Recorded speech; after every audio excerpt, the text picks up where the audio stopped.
Ito tayo. Ito tayo sa Duterte. Para sa bayan. Bayan! Boto natin si Sara Duterte para manawag siya.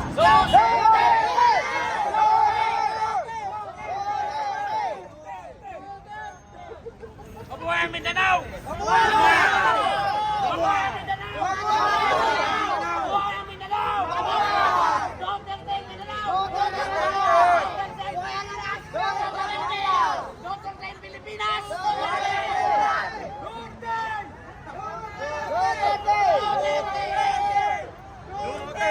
Allahu Akbar! Allahu Akbar! Inshallah!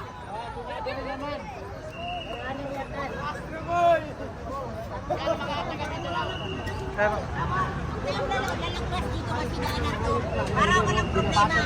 Sige, dyan kami. Sige. Kahit sa bayan.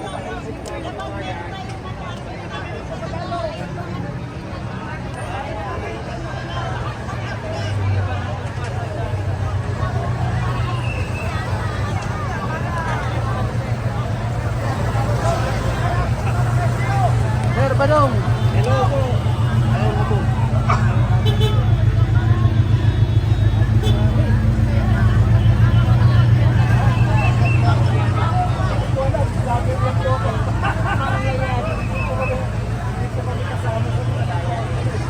Yung pareho sa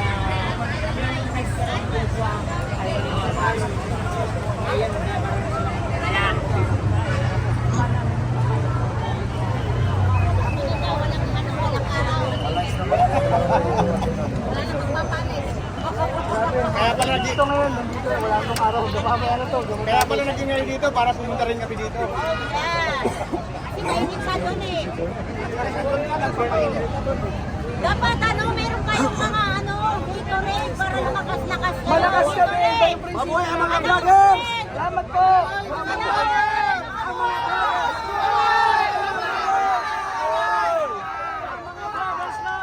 Ang nagbigay ng katotohanan sa mga balita ngayon sa nangyayari sa bansa. Yung mga mainstream media bayaran, tinitwist nila ang katotohanan kasi bayaran sila ni Martin. Sandali lang, yung mga ordinary mga Kayo lang mga vloggers, mabuhay kayo! magsalita dyan, itaas ang kamay. Yung mga dyan, ilabas niyo yung mga hinahin nyo.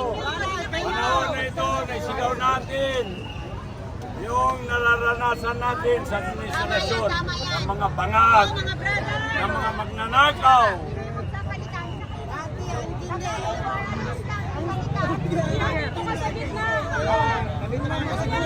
Halika. Oh, halika.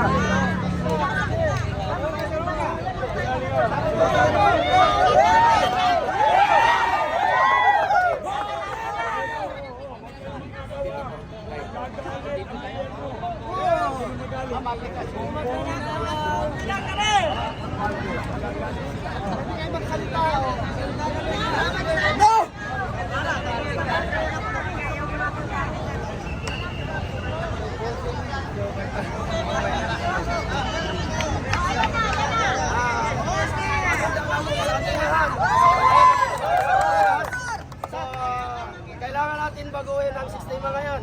Dahil sa panahon ni Marcos, ang pinapangako sa tao ay 20 pesos lang ang isang kilo daw sa bigas. So ngayon po ay 70 o 60 kilos na ang bigas. Sana yung 20.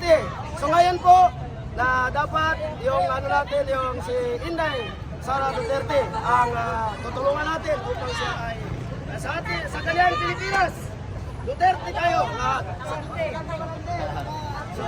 Yun. Yung pinakatumpak, yung 20 pesos na kilo ng bigas Opo, na hindi kasi na umasa yung mga tao eh. Alam mo naman ngayon na yung mga tao, na kung ano yung binibitawan mong salita, kailangan to pa rin mo, hindi mapapako. Di ba? Ang pangako ay hindi mapapako. May panalangin po kayo. Ano daw po ang inyong panalangin? Hindi lang panalangin, dasal talaga na bumaba na sa pwesto si Bongbong Marcos dahil siya ang dahilan ng kaguluhan sa bansang ito. Kasi siya isang baliw. Hindi na kami nagtiwala na matino pa siyang tao dahil wala na siyang katinuan sa pag-iisip. kailangan na natin palitan. Meron namang matinong magiging presidente sa Pilipinas sa katauhan ni VP Inday Sara. Ang trabaho po ni Inday Sara ay papalit sa presidente kung ang isang presidente ay hindi na magampanan ang kaniyang trabaho. Hindi na maganapan ng presidente ang kanyang trabaho. Kaya nga, puro na lang kalukuhan ang kanilang ginagawa sa Kongreso. Enough is enough. Puno na ang salot ng taong bayan. Ang taong bayan ang naghalal sa kanya, ang naglagay sa kanya dahil naniwala sa mga Duterte ang taong bayan. Pero sa ginagawa niya, wala na. Hindi nga siya maka-account sa kanya, makabiro mo, 4.5 billion pesos ang kanyang confidential fund. In a day, gagastos yan ng 12 million something araw-araw. Pero hindi siya nag-account sa kanyang confidential fund. Ang liit-liit ng confidential ng Vice Presidente, dinidikdik nila, dinidiin, hinahanapan nila ng kasalanan. Enough is enough. Bumaba ka na, Marcos Jr. Dahil yung virus mo galing sa Marcos Romualdez 1.0. Ikaw yung virus ng Marcos Romualdez 2.0. So ang anti-vaccine nila ng mga Marcos Romualdez virus ay yung people power sa EDSA. Hindi kami alis dito hanggang hindi ka babawa sa pwesto mo. Step down now. Hindi ka na kailangan na. Huwag mo nang hintayin. Huwag mo nang hintayin. Ang maging 20 pesos ang bigas, bangag lang ang nagsasabi doon. Totoo. Bangag lang ang Marcos, alis Kaya dyan! Marcos alis dyan. Marcos, alis dyan! Marcos alis dyan. Dyan! Marcos, Marcos, alis dyan! Hindi ba yun? Salot yan. Salot ng ating mamamayan yan. Si Marcos, salot Tama. yan. Tama. Hindi yan virus. Salot yan. Salot. Salot ng bayan. Pakiulit po, mother. Salot. Salot siya. Ng mamamayang Pilipino. Ng Salot. Pilipinas. Salot yan. Yan ang nagpapatunay dahil sila ang nakaranas ng hirap simula. Oo, Naniniwala daw po ba kayo na ang ating mahal na Pangulong ay isang Jodictus Benedictus? Ay, matagal na kaming naniniwala. Nakilala ko si Bongbong Marcos dahil tinulungan ko yung maging senador sa Pilipinas. Ay, hindi. Yun pa yan. Noon pa yan. Nagkukukin na yan. Kaya nga, sira na nga yung kanyang kidney. Dahil nasisira yung kidney niya sa chemical dahil sa kagagamit ng cocaine. Kaya nga, hindi yan makapag-isip ng tama. Based po sa personal knowledge niyo po or experience, ilang taon na po ba siyang Jodictus Benedictus? Eh, nagsimula na yan nung presidente pa kayang tatay eh. Yan nga daw ang nagbibigay ng Rolling Stone ng cocaine. Oo, sa cocaine. Sama-sama nga yan eh. Yung history Hindi nila. na yan kasi palabo yan. Hindi naman yan katulad natin na talagang nag-aral ng hanggang Hirap. natapos tayo. Yan, yan, nagising yan na mayaman. So palaboy, lakwat zero. So kung isa kang lakwat zero, Laki sa layaw. wala ka, laki sa layaw, wala kang alam sa Layaw. panggobyerno. Bakit ka pa nandyan sa presidente mo? So wala kang alam, definitely wala kang alam.